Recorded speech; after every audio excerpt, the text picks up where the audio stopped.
سمجھ لیجئے نبی صلی اللہ علیہ وسلم سے محبت کا معیار کیا ہے؟ نبی صلی اللہ علیہ وسلم سے محبت کا معیار ہر پل آپ پر درود بھیجنا، آپ کے کہے کے مطابق، آپ کے کیے کے مطابق زندگی گزارنا۔ اب آپ دیکھیں گے اور میرے اس پر بھی انشاءاللہ کلپس آئیں گے، جیسے کہ ہمیشہ سے میں کرتی آ رہی ہوں، کیسے کہ جو خرافات ہوتی ہیں، خاص طور پر یہاں ہمارے حسینہ گائی ہو گیا، کے مارٹ ہو گیا، یہ جو مین ہائی ویز ہیں، آپ کو پچھلے سال کا یاد ہوگا، کیک کاٹ کر اللہ رسول کا نام لکھ کے اس کو کھایا جاتا ہے۔ کتنی بڑی گستاخی ہے، چھریاں چلائی جاتی ہیں، منہ میں چبایا جاتا ہے، پیٹ میں ڈالا جاتا ہے، اور کیا کچھ، اللہ اکبر۔ ابھی کہتے ہیں کہ یہ سوائے ابلیس کے سبھی خوشیاں منا رہے ہیں، کس قدر آسان ہے۔ اور باقاعدہ یہ شعر آپ کو بڑے بڑے سائن بورڈز پر، میڈیا پر، اسکرین پہ نظر آئیں گے۔ مطلب عین ایمان عید میلاد کو سمجھ لیا گیا ہے، حالانکہ ایمان کا اس میں حمزہ الف بھی نہیں۔ کہاں کا ہے یہ ایمان؟ کیا اسے ایمان کہتے ہیں؟ یہ ایمان تو نبی صلی اللہ علیہ وسلم نے نہیں بتایا۔ یہ ایمان کی کون سی برانچ ہے؟ صحابہ میں سے کبھی کسی نے نہیں کیا۔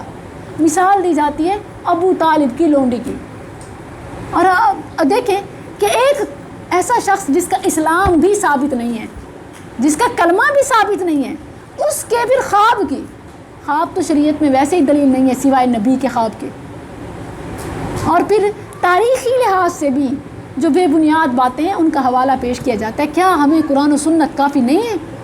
کیا ہمیں قرآن و حدیث کافی نہیں ہے؟ اور خوشی کے طریقے نہیں بتائے گئے؟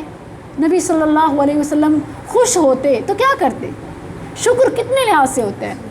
نبی صلی اللہ علیہ وسلم کی بعثت احسان ہے، تو ہم سب کو اس ربیع الاول کے مہینے میں سیرت کے پہلو کو نمایاں کرنا چاہیے۔ مسلمان بیٹیوں کو دیکھنا چاہیے کہ فاطمہ رضی اللہ عنہا کی زندگی کیسی تھی، ام المؤمنین عائشہ رضی اللہ عنہا کیا روایت کر کے گئیں، کیا سکھا کے گئیں، نہ صرف اپنی بیٹیوں کو بلکہ بیٹوں کو بھی۔ ہر دوسری تیسری حدیث آپ پڑھتی ہیں، ان عائشہ رضی اللہ عنہا، بننا ہے تو اپنی ماں جیسا بنے، ام المؤمنین عائشہ رضی اللہ عنہا جیسا۔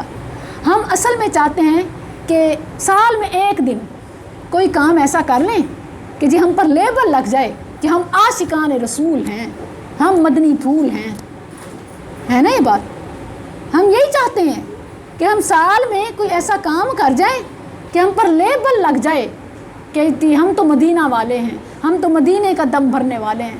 حالانکہ مدینے والے نے اپنی بیٹی، اپنے چچا، اپنی پھپھی اور اپنے رشتہ داروں کو مخاطب کر کے فرمایا، لا اغنی عنکم من اللہ شیئا، میں کام نہیں آؤں گا، عمل کام آئے گا۔ آپ دیکھیں کہ دعووں سے اگر بات بنتی ہوتی نا، دعووں سے، تو سب سے بڑے دعوے نبی صلی اللہ علیہ وسلم کے سامنے آ کر کون کرتے تھے؟ ذرا سورہ منافقون پڑھیے گا، سورہ مجادلہ پڑھیے گا۔ اذا جاءک المنافقون قالوا نشهد انک لرسول اللہ واللہ یعلم انک لرسولہ واللہ یشہد ان المنافقین لکاذبون۔ وہ آ کر قسمیں اٹھاتے تھے، وَلَيَحْلِفُنَّ، قسمیں اٹھاتے، ہم آپ کے ساتھ ہیں، ہم سچے آپ کے ساتھ ہیں، ہم کبھی آپ کا ساتھ نہیں چھوڑیں گے، ہم آپ کے ساتھ مر مٹنے کے لیے تیار ہیں۔ آج بھی یہی کہا جاتا ہے، ہم نبی صلی اللہ علیہ وسلم کے نام پر، ہم آپ کے نام پر مر مٹنے کے لیے تیار ہیں۔ میں انہیں پتہ کیا کہتی ہوں؟ مرنا بہت بعد میں آتا ہے، آپ شالا نبی صلی اللہ علیہ وسلم کی سنت کے مطابق جی تو لیں۔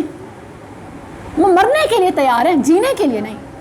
جتنے بھی آپ کو یہ مظاہرہ کرتے ہوئے، یہ چراغاں، یہ جلوس، یہ جشن، آپ ان کی اکثر کو دیکھ لیں، نمازیں ضائع ہو رہی ہوتی ہیں، اور پھر وہ جو جھنڈیاں جن کے اوپر اللہ رسول کا نام لکھ کر لگایا جاتا ہے وہ روندی جا رہی ہوتی ہیں، بے پردگی ہوتی ہے، مرد و زن کا اختلاط ہوتا ہے، اور اسی طرح قوالی اور نعت، ان کے نام پر بے حیائی، فحاشی اور انتہائی شیطانی آوازیں، میوزک ہوتا ہے، کتنی ولگیرٹی ہوتی ہے۔ کیا اسلام اس کی اجازت دیتا ہے؟ کیا یہ عشق رسول ہے؟ کیا یہ محبت رسول ہے؟ سچی بات تو یہ ہے کہ نبی صلی اللہ علیہ وسلم پر ہم محبت کا جو دعویٰ کرتے ہیں، ہر سانس سانس کے ساتھ بھی درود پڑھیں تو آپ کی رسالت کا حق ادا نہ ہو۔ آپ سے محبت کا حق ادا نہ ہو. اور نبی صلی اللہ علیہ وسلم کے ساتھ محبت تو یہی ہے کہ آپ کے سونے جیسا ہمارا سونا ہو، آپ کے چلنے جیسا ہمارا چلنا ہو، آپ کی سیرت جیسا ہمارا کردار ہو، آپ کی گفتار جیسا ہمارا اخلاق ہو. اللہ اکبر. نبی صلی اللہ علیہ وسلم کی سیرت کیا ہے؟ کان خلقہ القرآن. قرآن کی ہر آیت پیارے نبی کی ادا کی تصویر ہے. کان خلقہ القرآن. آج ہم پڑھتے قرآن ہیں، ختم پر ختم کرتے ہیں. مزمل کا ختم ہے، اور اسی طرح سورہ ضحیٰ کا ختم ہے، اور اپنی پریشانیوں کے لیے نبی صلی اللہ علیہ وسلم سے منسوب صورتیں والضحیٰ واللیل یا ایھا المزمل ہم ان کے ورد کرتے ہیں. جیسے بھی ایک پوچھ بھی رہی تھی کہ اگر ان کا ختم پورا نہ ہو سکے تو کوئی الٹا تو نہیں پڑ جاتا؟ چلیں بعض تو کہتے ہیں کہ الٹا نہیں پڑتا، لیکن پھر کہتے ہیں کہ نہیں، وہ ختم کی جو تعداد ہے نا 12 کا سیٹ یا 21 یا 40 یا 120 یہ پورا کرنا لازمی ہے. اور میں نے خود اپنی آنکھوں سے ایسی محافل دیکھی ہیں جن کو اگر آپ سورت سنیں نا، ایک سورت سورہ بقرہ جس کا ختم کیا جاتا ہے، اگر ان سے پڑھوائیں تو 2.5 گھنٹے میں بھی وہ سورت نہ پڑھ سکیں. ناظرہ بھی نہیں پڑھنا آتا، اٹک اٹک کے. لیکن اگر ان کو کہیں کہ جی آپ کے حصے میں 10 لگا رہے ہیں تو سچی بات ہے آدھے گھنٹے میں آپ کو پڑھ کے دکھا دیں گے. پتہ نہیں کیسا آٹو سسٹم لگتا ہے. حافظ بھی نہ پڑھ سکے آدھے گھنٹے میں 10 بار. یہ قرآن کی بے ادبی نہیں ہے. حقیقت میں تو یہ نبی صلی اللہ علیہ وسلم کی سیرت بھی نہیں ہے. کیا نبی صلی اللہ علیہ وسلم نے کبھی قرآن کو ایسے پڑھا؟ آپ کو تو ہچکیاں لگ جاتی تھیں. آپ تو ایک ایک آیت پر پوری پوری رات گزار دیتے تھے.